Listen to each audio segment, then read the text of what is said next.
새벽기도에 나오신 성도님들을 주님의 이름으로 환영합니다. 다 함께 샘물의 기도로 하나님 앞에 기도 올려드리도록 하겠습니다. 마음과 샘물의 기도를 하나님께 드리겠습니다. 먼저 우리의 믿음을 고백합니다. 내가 복음을 부끄러워하지 아니하노니 이 복음은 모든 믿는 자에게 구원을 주시는 하나님의 능력이 됨이라. 아멘. 하나님 아버지, 복음이 우리에게 구원을 주시는 하나님의 능력임을 믿습니다.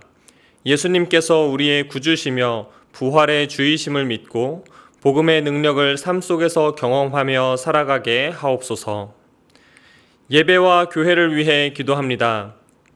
그러므로 형제들아, 내가 하나님의 모든 자비하심으로 너희를 권하노니 너희 몸을 하나님이 기뻐하시는 거룩한 산 제물로 드리라. 이는 너희가 드릴 영적 예배니라. 아멘. 우리의 삶을 제물로 원하시는 하나님, 매주 우리가 드리는 공적 예배와 삶의 예배가 하나님 받으시기에 합당한 예배가 되게 하옵소서. 사남 서밤과 작은 목자 훈련을 통해 복음의 은혜를 누리게 하시고 복음을 전하여 사람을 남기는 교회 되게 하옵소서. 목장을 위해 기도합니다. 즐거워하는 자들과 함께 즐거워하고 우는 자들과 함께 울라. 아멘. 교회의 머리 되신 주님, 우리가 주님의 한 몸임을 기억하게 하옵소서. 랜선 목장 탐방을 통해 성도의 교제가 더욱 활발하게 일어나게 하시고 기쁨과 슬픔, 우리의 소소한 일상까지 세밀하게 나누게 하옵소서. 주 안에서 서로 사랑함으로 주님의 몸된 교회를 건강하게 세워가게 하옵소서. 샘물 성도님들을 위해 기도합니다. 우리가 알거니와 하나님을 사랑하는 자, 곧 그의 뜻대로 부르심을 입은 자들에게는 모든 것이 합력하여 선을 이루느니라. 아멘. 선하신 하나님, 샘물 어르신들의 영육을 강건하게 하시고 교회를 위해 기도하는 경건한 어른이 되게 하옵소서. 육신이 아픈 자들을 치유하여 주시고 돌보는 가족들에게 주님의 평안을 주옵소서. 다음 세대 자녀들이 샘물 플래싱을 통하여 하나님을 경외하는 자녀로 자라나게 하옵소서. 청년들의 학업과 진로, 결혼을 축복하여 주시고 선하신 하나님을 신뢰하는 믿음을 허락하여 주옵소서. 나라와 선교를 위해 기도합니다. 지혜로우신 하나님께 예수 그리스도로 말미암아 영광이 세세무궁하도록 있을지어다. 아멘. 이 나라와 열방을 통치하시는 하나님, 이 땅에 주님의 공의와 평화가 임하게 하옵소서. 코로나19가 속히 잠잠해지게 하시고 온 국민이 힘을 합하여 어려운 시기를 잘 극복하게 하옵소서. 선교사님들께 지혜를 주셔서 맡겨주신 사명을 지혜롭게 잘 감당하게 하시고 샘물교회가 보내는 선교사로서의 역할을 잘하게 하옵소서. 이로 말미암아 열방의 백성이 하나님께 영광을 돌리게 하옵소서. 오늘도 주님과 동행하는 복된 하루가 되게 하옵소서. 예수님 이름으로 기도드립니다. 아멘. 오늘 저와 여러분들이 함께 나눌 말씀은 로마서 9장 14절부터 29절까지의 말씀입니다. 그런즉 우리가 무슨 말을 하리요? 하나님께 불의가 있느냐? 그럴 수 없느니라. 모세에게 이르시되 내가 긍휼히 여길 자를 긍휼히 여기고 불쌍히 여길 자를 불쌍히 여기리라 하셨으니 그런즉 원하는 자로 말미암음도 아니요 다른 박질하는 자로 말미암음도 아니요 오직 긍휼히 여기시는 하나님으로 말미암음이니라. 성경이 바로에게 이르시되 내가 이 일을 위하여 너를 세웠으니 곧 너로 말미암아 내 능력을 보이고 내 이름이 온 땅에 전파되게 하려 함이라 하셨으니 그런즉 하나님께서 하고자 하시는 자를 긍휼히 여기시고 하고자 하시는 자를 완악하게 하시느니라. 혹 내가 내게 말하기를 그러면 하나님이 어찌하여 허물하시느냐? 누가 그 뜻을 대적하느냐 하리니 이 사람아, 네가 누구이기에 감히 하나님께 반문하느냐? 지음을 받은 물건이 지은 자에게 어찌 나를 이같이 만들었느냐 말하겠느냐? 토기장이가 진흙 한 덩이로 하나는 귀히 쓸 그릇을 하나는 천히 쓸 그릇을 만들 권한이 없느냐? 만일 하나님이 그의 진노를 보이시고 그의 능력을 알게 하고자 하사 멸하기로 준비된 진노의 그릇을 오래 참으심으로 관용하시고 또한 영광받기로 예비하신 바 긍휼의 그릇에 대하여 그 영광의 풍성함을 알게 하고자 하셨을지라도 무슨 말을 하리요? 이 그릇은 우리니 곧 유대인 중에서뿐 아니라 이방인 중에서도 부르신 자니라. 호세아의 글에도 이르기를 내가 내 백성 아닌 자를 내 백성이라 사랑하지 아니한 자를 사랑한 자라 부르리라. 너희는 이 백성이 아니라 한 그곳에서 그들이 살아계신 하나님의 아들이라 일컬음을 받으리라 함과 같으니라. 또 이사야가 이스라엘에 관하여 외치되 이스라엘 자손들의 수가 비록 바다의 모래 같을지라도 남은 자만 구원을 받으리니 주께서 땅 위에서 그 말씀을 이루고 속히 시행하시리라 하셨느니라. 또한 이사야가 미리 말한 바 만일 만군의 주께서 우리에게 씨를 남겨두지 아니하셨더라면 우리가 소돔과 같이 되고 고모라와 같았으리로다 함과 같으니라. 아멘. 오늘의 말씀은 하나님의 긍휼입니다. 긍휼, 불쌍히 여기는 것이죠. 하나님의 성품을 묵상하려고 하는데요. 사도 바울은 하나님께서 자기 백성을 향해서 어떤 긍휼을 베풀어 주셨는지를 말씀하고 있습니다. 그렇다면 오늘 본문을 통해서 하나님께서 우리에게 전하고자 하시는 메시지는 무엇인지 함께 묵상하도록 하겠습니다. 오늘 본문이 우리에게 주시는 메시지는 무엇인가? 우선 첫 번째로 긍휼의 하나님입니다. 오늘 본문이 하나님이 어떤 분이신지를 소개하고 있는데요. 긍휼의 하나님입니다. 하나님을 표현할 때 가장 대표적으로 익숙한 이름이 사랑의 하나님, 거룩하신 하나님이죠.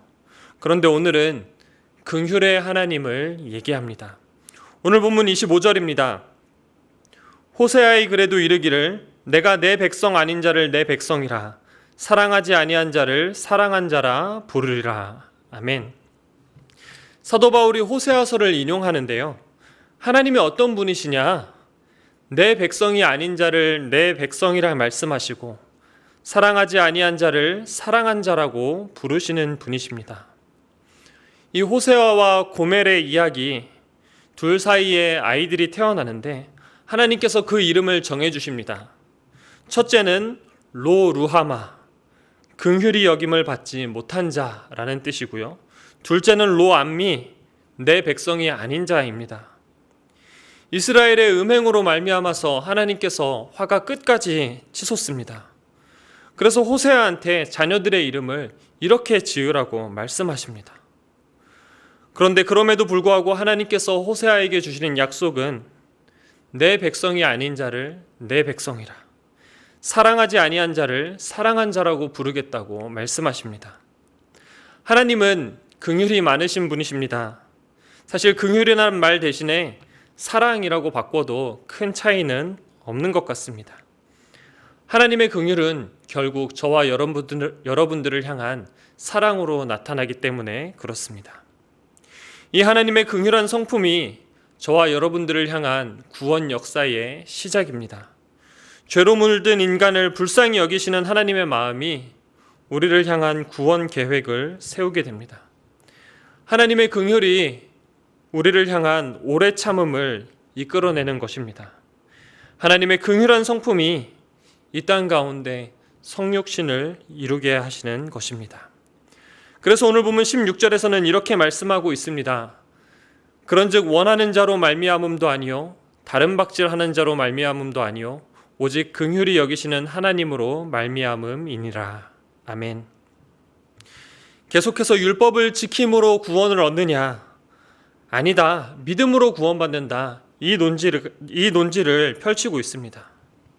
아무리 자기가 원한다 할지라도, 열심히 수고하고 다른 박질을 한다고 하더라도 자기 스스로의 힘으로는 안 된다라는 것입니다.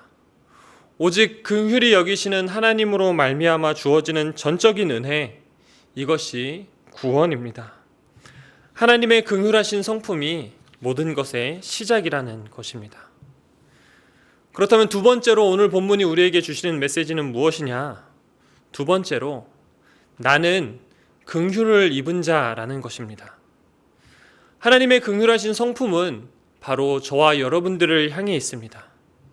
하나님의 긍휼이 우리에게 구원을 가져왔다고 말씀을 드렸습니다. 긍휼의 수혜자가 바로 저와 여러분들이라는 것입니다. 우리는 언제나 하나님의 긍휼 안에서 살아가고 있습니다. 한시라도 하나님께서 저와 여러분들을 향한 긍휼을 거두어 가신다면 우리는 살 수 없는 존재들이라는 것입니다. 오늘 본문 24절인데요. 이 그릇은 우리니 곧 유대인 중에서뿐 아니라 이방인 중에서도 부르신 자니라. 아멘. 사도 바울이 진노의 그릇과 긍휼의 그릇에 대해서 이야기합니다. 22절부터 쭉 이어져 오는데요. 토기장이에 대한 비유입니다. 토기장이가 사용하는 재료부터가 조금 별로입니다. 오늘 본문에서는 진흙 한 덩이라고 표현을 하는데요. 말이 좋아서 점토라고 하지 사실 먼지입니다. 어쩌면 그릇으로서 가치가 없는 그런 재료로 그릇을 만드십니다. 그런데 그 가운데 귀히 쓸 그릇이 있습니다. 가치 없는 나를 귀히 여겨주시고 사용하시는 하나님의 긍휼입니다. 그런데 반대로 진노를 보이고 멸하기로 준비된 그릇도 있습니다. 일명 진노의 그릇인데요. 이것도 하나님께서 깨트리지를 않으십니다. 이 그릇은 흠집이 나서 안 되겠다. 그냥 구석으로 던지면 되는데 오늘 본문의 표현을 빌리면 22절 마지막 부분 오래 참으심으로 관용하시고 그리고 하나님께서 그 이름을 바꿔주십니다. 진노의 그릇이 아니라 긍휼의 그릇으로.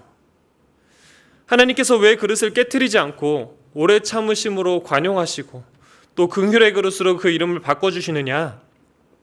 그 영광의 풍성함을 알게 하기 위해서입니다. 그리고 이 그릇의 정체를 밝힙니다. 이 그릇은 우리니. 하나님의 긍휼은 항상 저와 여러분들을 향해 있습니다. 이미 우리는 하나님의 긍휼을 입었고 또 지금도 하나님의 긍휼하심 안에서 살아가고 있습니다.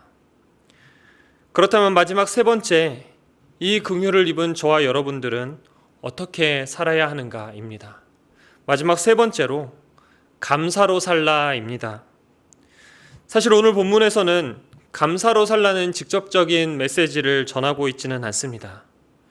그러나 하나님의 긍휼을 입은 자의 마땅한 자세는 바로 감사일 것입니다. 구원받은 자의 자세, 감사죠. 오늘 본문에 우리 생각으로는 조금 이해하기 힘든 내용이 나타납니다.